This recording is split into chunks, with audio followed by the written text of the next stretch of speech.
Hello, everyone, and welcome to episode 6. This is Lupe Munoz. And I'm Steve McKeon, and this is the Leadership Exchange. The last time we had the discussion around trust, we really talked about 4 specific things on a high level. We gave a few examples. We talked a little bit about it. Today, we're really going to expand on these and give some examples that are tactical in nature, I guess you could say. As a reminder, those 4 things that we talked about were transparency, accountability, kindness, and integrity, honesty. Steve, when we talk about transparency, what's the first thing you really think about from a leadership standpoint that you've got to be really good at? Well, being able to set clear expectations, Lupe, is kind of that first stage of transparency. And then from that standpoint, finding the right way to communicate. And there's several different ways that leaders tend to communicate.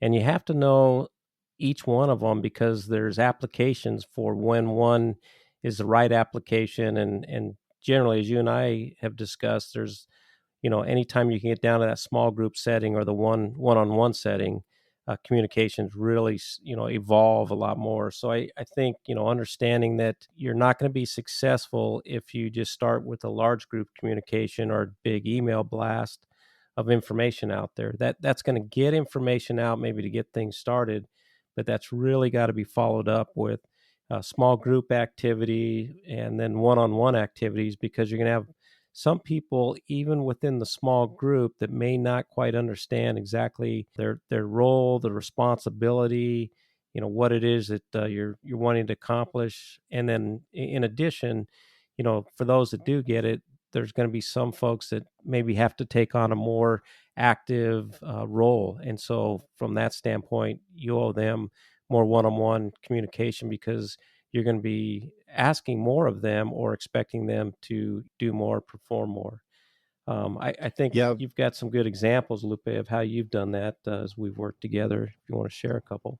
you're absolutely right. This can be a big miss by leaders, and they need to understand first the situation that they're dealing with in regards to communication. So if we're talking about, hey, the cafeteria hours are changing, okay, that can be an email blast, that can be a large group communication, sort of like a one-way communication. But if we're talking about a process that's going to be changed or a policy that's going to be changed, something that's going to significantly impact the team, then large group settings is good to get the initial information out. But to your point, you really got to sit down with small groups.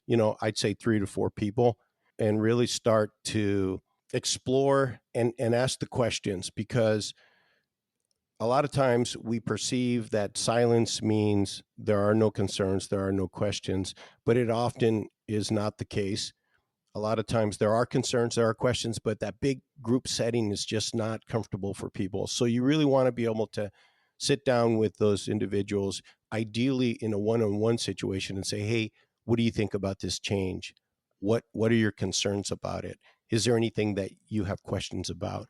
To be able to get everybody past that sort of anxiety stage of a change. Again, bigger changes. If we're talking about the simple things, then not so much, but being able to communicate effectively and understanding when to turn that approach on and when to not necessarily use that approach, I think is key to being able to be an effective communicator, which then leads to transparency.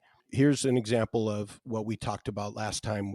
If you recall, we talked about, hey, communicating expectations. As a leader, it's critical that you are clear with your team on what are the things that are important, what are the things that you value, what are the deal breakers, so to speak, what are the critical things, and doing that up front. So if you have a team that you're already part of, that's okay. You can always go back and say, hey, I want to sit down with you.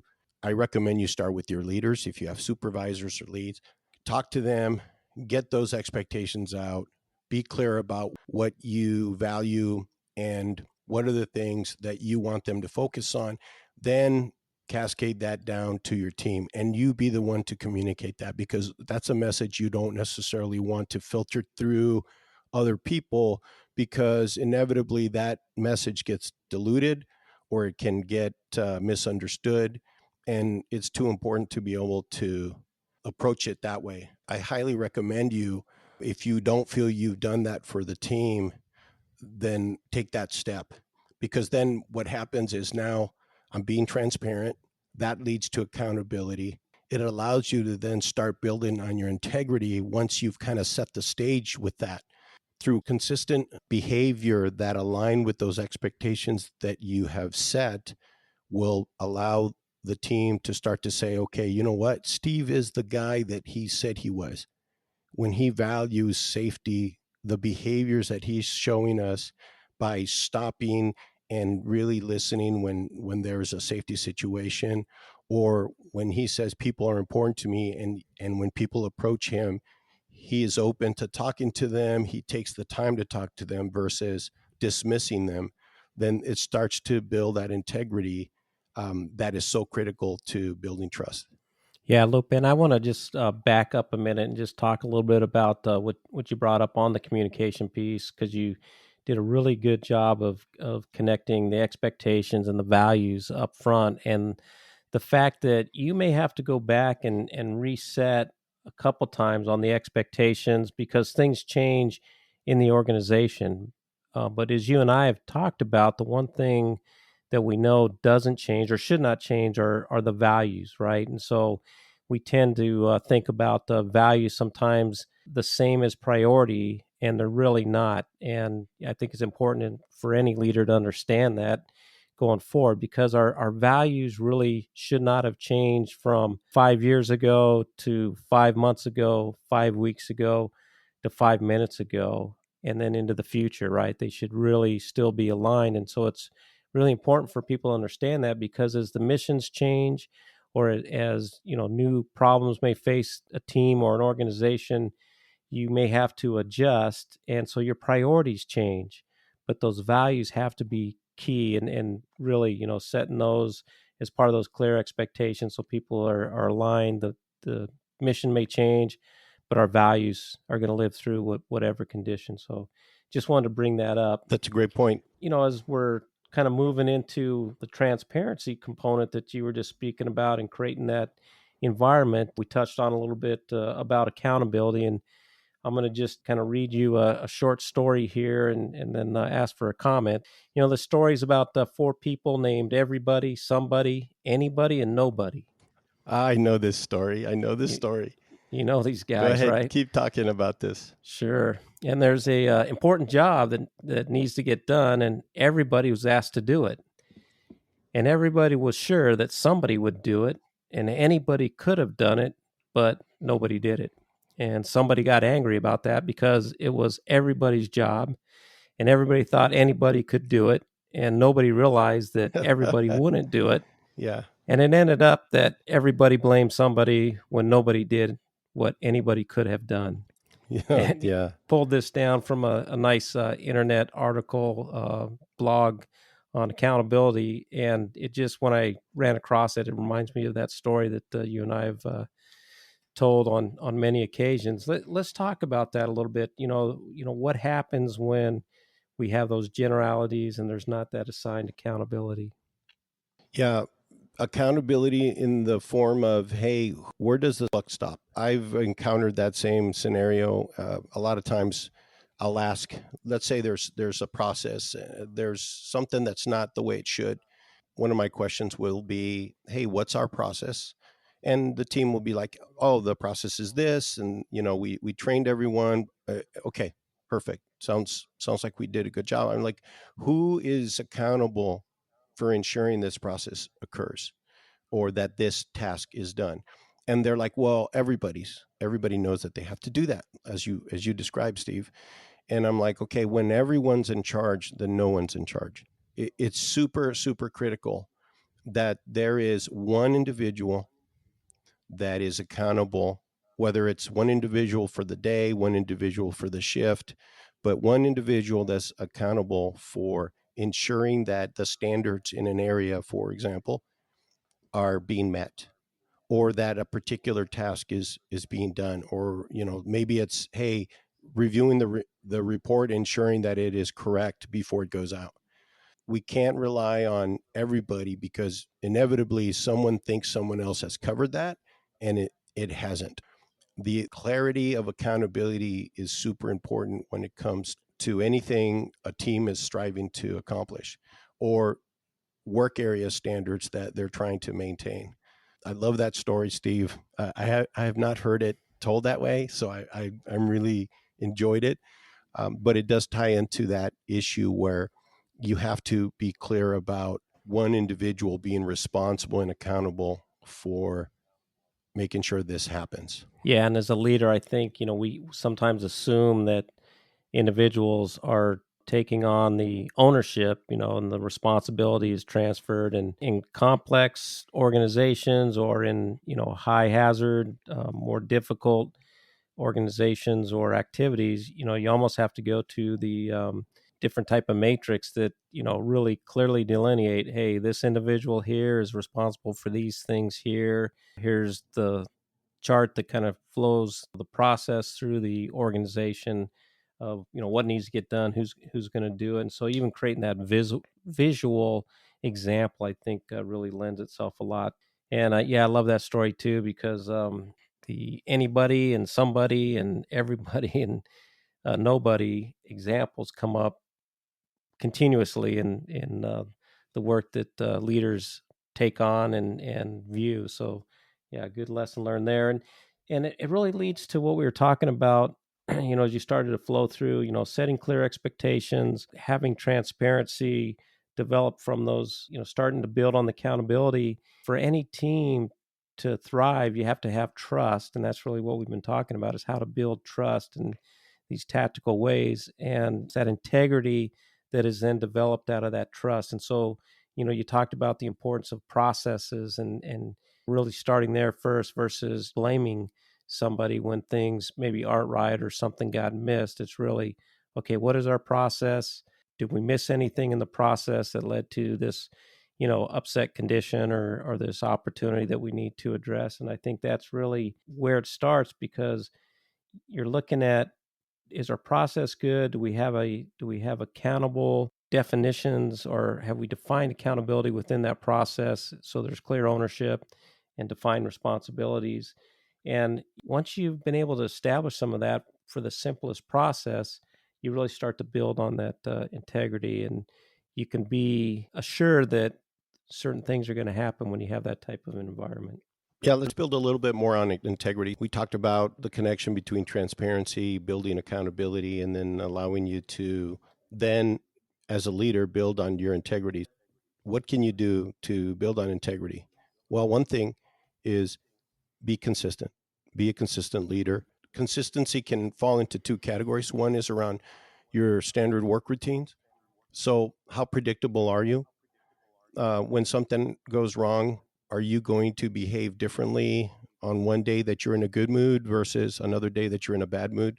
Or are you going to be consistent in the response? Also, the decisions that you make, are they supporting the values that you said were important to you? Or are you doing things that are contrary to those values? People observe you and see the things that you do, the things that you say or don't say and don't do. And one of the best compliments I would say, for me at least, that someone can give me, they don't necessarily realize they're complimenting me, but when they say, I knew, Lupe, you were going to say something about that, or I knew what you were going to say, that tells me that I'm being consistent. That tells me that those people that I work with are understanding me and that I'm a predictable leader. And I think that's a really good sign for leaders to be in a situation where they're like, I don't know what Lupe is going to say. And I don't know that that's the type of leader we want to be. It gives people a good sense of safety and gives everybody a good sense of comfort when their leader's predictable versus not having that predictability. Yeah, I think that ties in, Lupe, to the practice around creating that environment as a leader. So you just touched on, that standard leader work that needs to be in play so that folks can count on you to behave in a certain way and trust your activity or your behavior is still connected to the values that you've identified early on. And that process that flows through there is really critical because the predictability in a team's environment starts with the leadership predictability, as you mentioned, creation of trust and the building of accountability and those processes. It cascades to the team and really starts to build on trust. And then the other component that we've talked about on our last podcast that's related here is the kindness aspect. Well, kindness as a leader is a critical skill set, as a servant leader, I should say. And we're really in that environment starting to think and talk about empathy, right? We need to find a way to be connected with the workers. We just can't assume that we're all having a great day. I don't know what happened to Lupe 24 hours ago, 48 hours ago, until I stop and have that conversation, until I take a minute and just try to find out what's going on. And it's real easy for leaders just to get in and start back on the mission. And it's important to understand and show that type of understanding and kindness, that you truly are concerned about this team member and want to make sure that we're ready to go. And especially in critical jobs or jobs that really have some kind of tight timeline where the stress is going to be amped up. That check-in with your team in advance is one way to show kindness and express some empathy. I'm going to give you an example of someone that did not demonstrate kindness. And, wasn't that they weren't a good person. They were actually a really good person, but they were so focused on the mechanics of the work and what was going on with equipment. In my past, I ran some production lines, and my boss he described himself as an owner's leader, an owner's coach. You have player coaches, a player's coach, and then you have the owner's coach. So he says, I'm the owner's coach. And I didn't understand what he was trying to say until I started observing him. And the first thing he would do when he came up to someone is focus on the equipment and something not running right. And he would ask him, why is this not running right? What's the problem? The first thing he would say was not, how are you doing? How's your day? Tell me what you're dealing with. And so it was a very, very different scenario there, right? In his approach. And everyone started to immediately realize that he was more concerned with how the equipment was doing than how the people were doing. And that actually quickly unraveled. And after, I'd say, about a year and a half, it actually led to his downfall. It wasn't till many years later that, because I had actually given him that feedback and said, look, I think if you took the time to get to know people for who they are, they would appreciate you and start to see how good of a person you are, but you're not letting them in. And some people would argue that, hey, work is work, my life is my life, but you have to connect with people, and you have to do that through kindness. You have to genuinely care about people. You have to show that you genuinely care about people.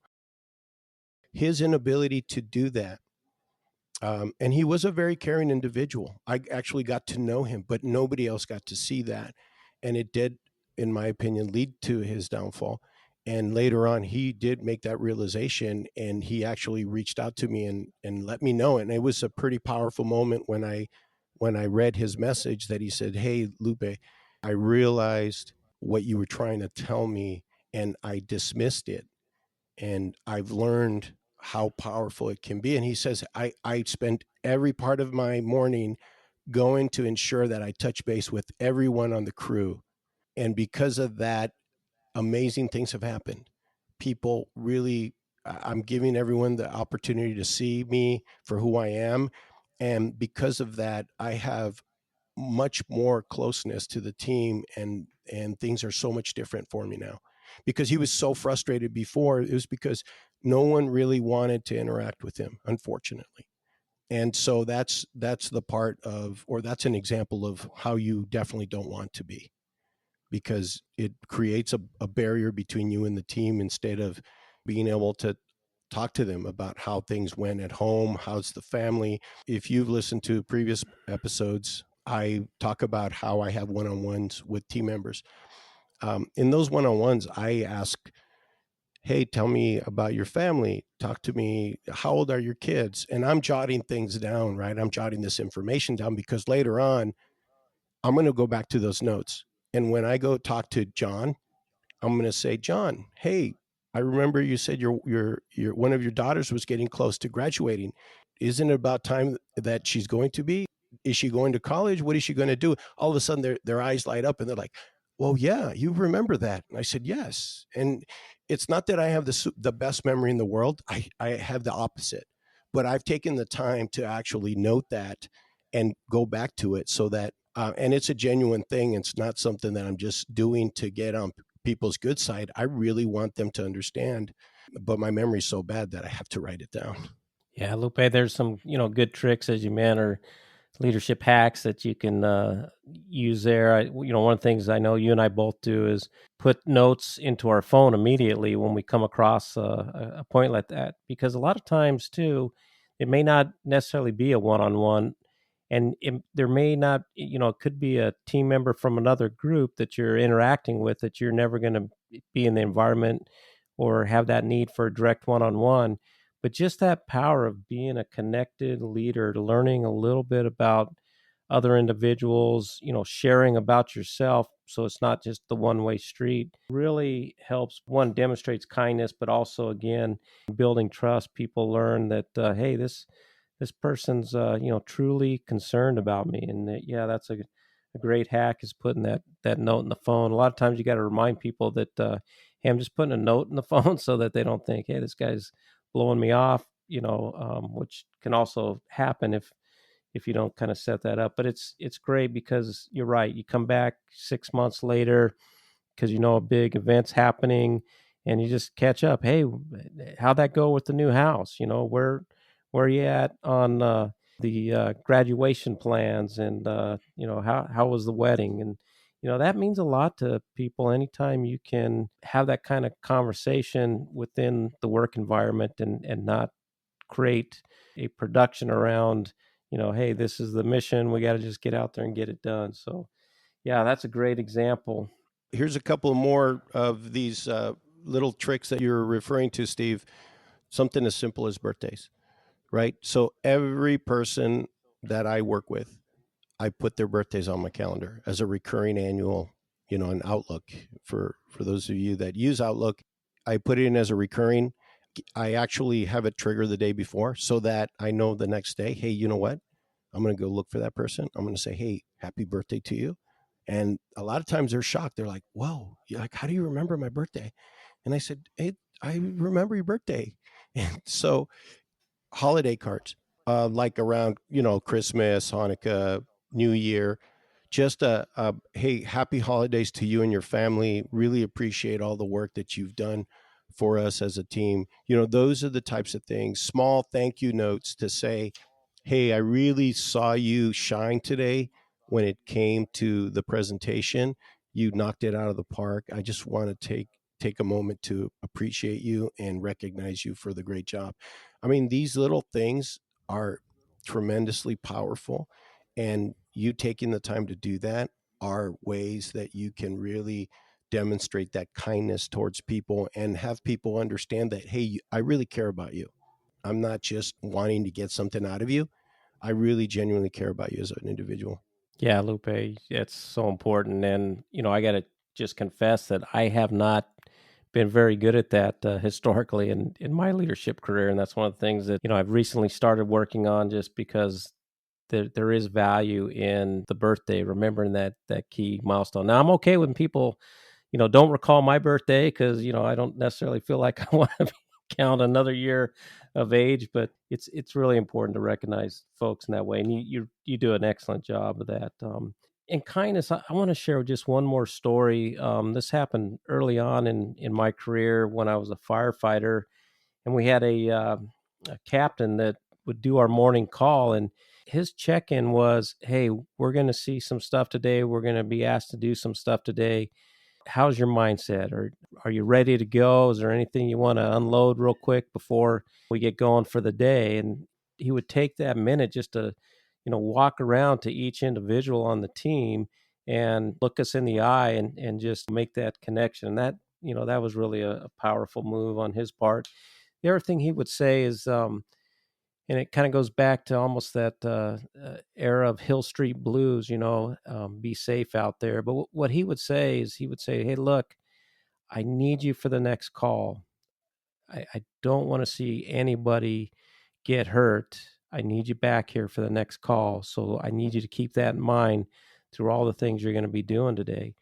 And he took that to another place as well because, as we talked about the importance of values, those were his values. He was expressing his values to us as a team, and he codified those by posting them in the environment where people had access to them. So you were really able to see, the values and the expectations linked together within that organization. And there's plenty of examples of where companies have tried to do that at a really high level, which is good. But when you can take it down to your direct leadership level and you're able to put your spin or your take on the values within the company and organization, and how you're interpreting those, it becomes a powerful tool for leaders. I think, again, ties back to, integrity and the building of trust within the organization. And as we start to wind down here, I think the other area that we want to focus on is, how do you prevent from losing integrity with your team? It's real easy to lose integrity. Is extremely difficult if you do lose that integrity to get it back. And so as a leader, you need to be aware of that, especially a new leader in any organization, because there's a tendency to overcommit, overpromise, and through maybe trying to overdeliver, you're walking over other people. You're preventing a team from flourishing because you're just too focused on yourself in this new role as a leader. And I think that's a quick way to damage integrity. Obviously, not following your values as well, or stating a certain value and then doing the opposite thing outside the work environment. Those are the things that can really hurt and damage any leader's career. And so I think, it's really important to understand those things early on in the career, because once you start to have that responsibility to serve others in the organization, and that trust that's so important for a team to flourish, integrity and maintaining that throughout the role that you have in that environment is just so critical. Yeah, Steve, you Lupe, you want to build a little bit on that? absolutely. So let's talk about some of the watch outs when it comes to integrity, things you really want to avoid. First thing is, try not to get in a situation where you are making promises that you don't have 100% control of. An example would be a promotion. Unless you are the single only person that decides the promotions, don't make a promise that we're going to get you promoted. The different approach would be to say, hey, I promise that I am going to recommend you for promotion. Now, that's something that you can control. A lot of times I see leaders that make these promises. To your point, Steve, you got to know when to say no as far as how much you can take on. Our ability to manage that and manage our bandwidth is incredibly important, because when we make commitments to the end of a project, to delivering on a report, to whatever that thing may be, you want to be the person that's always delivering on it. And if things change, something comes, obstacle comes in your way, you've got to quickly communicate to that person ahead of time, not at the deadline. Hey, this has come up. I want to be able to let you know that I'm going to get it done, but it may be a day after because of this situation. Are we okay with that? Are you okay with that? Because just waiting for the deadline to appear and then someone to come ask you if it was done, to discover that it's not, and then suddenly you have your excuses, starts to create this integrity issue around, when you say you're going to do something, maybe you will, maybe you won't. And that starts to erode the integrity that we're talking about and people's trust in you. These items that you're talking about, whether you're new leader or even seasoned leader, it's a constant check in on yourself. You have to be self aware of these conditions and the environments, and it's real easy to slip and make a promise to someone. I think the other component is just before decisions are made, you've got to listen. You got to learn. You've got to gain perspective from all the different team members that are providing input. Because if you just, if it's just Lupe and Steve making these decisions and then telling everybody what to do without getting the input from other people in the organization, the chance of you having trust and being able to maintain integrity with that team goes away really quickly. So it's critical part of gaining trust and maintaining trust and integrity through the activity of being a good listener and making sure you get all perspectives, even those that you don't like. Amen. There's some people that are going to say things that you're not aligned with, but even when those conditions come up, it always causes me to stop for a minute and think, why do they believe that idea? There's something behind it that I need to understand a little bit more. I need to gain their perspective as to, why they are in that mindset. And from those interactions, when you take the time to learn and not dismiss the comment, it really opens up the door for other ideas or other ways. And you find that that one person that maybe brought up that idea isn't the only one that's got that same thought.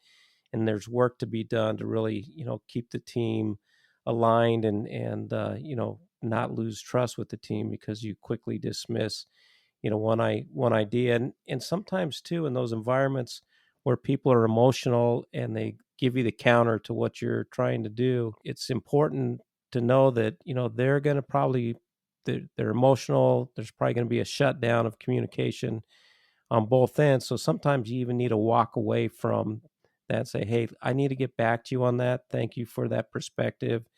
But it's critical as a leader that you do that follow up because you're trying to maintain trust. You want to show that integrity, be consistent in what you're doing out there. And, that's going to be an important part of that process around communication, and especially when it comes down to some decision making that's tied into direction you're trying to drive. I couldn't agree with you more around you have to be a collaborative leader. So whenever decisions are being made, whenever problems are trying to get solved, bringing people together from within the team that you're part of or, outside of the team, but being collaborative allows other people's perspective. And by doing that, you're saying, "Hey, what your opinion is matters to me." And especially like you said, the ones that don't agree with you, even those are the ones that are important to me. When you seek to understand them, then they can reciprocate and seek to understand you in the same situations when they're not in agreement with you. They're like, okay, maybe I'm missing something because Lupe feels this way. So I need to really try to understand that. It becomes like you're putting the olive branch out first, and then people start to understand that and when given the opportunity may do the same to you. Yeah, great ad there, Lupe. And I think we've covered it well. 2 episodes on trust just really talks about the importance of trust any team, right? And as a leader, your ability to grow trust within the organization, and hopefully we've given you some good insight as to our experience and the things that we think are important to building trust in any organization. And it's just kind of as a reminder, we start off with making sure we've got the clear expectations. Tied into that is the values that are part of our transparency conditions that we want to make sure that the entire organization or the entire team is aware of, followed with accountability. We talked a little bit today, Lupe, about kindness, and then just closing out with the importance of integrity. And you and I like to tie honesty and integrity together, because it's integrity is a big bold word on its own, and honesty really kind of sets the stage as well as the importance of being honest to ensure that you're able to maintain that integrity, and that's why we like to tie the two together. Any closing thoughts there, Lupe, on what we've discussed today?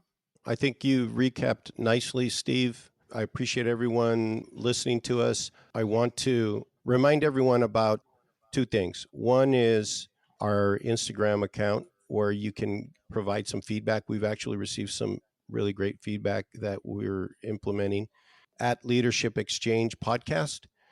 And then we are now expanding through Threads, same title, but on Threads. Either location is a great way to be able to contact us, give us feedback. And every week we try to post a quote on leadership that hopefully helps people reflect on different aspects of leadership. But as far as trust, we are finished with that and we'll move on to the next topic.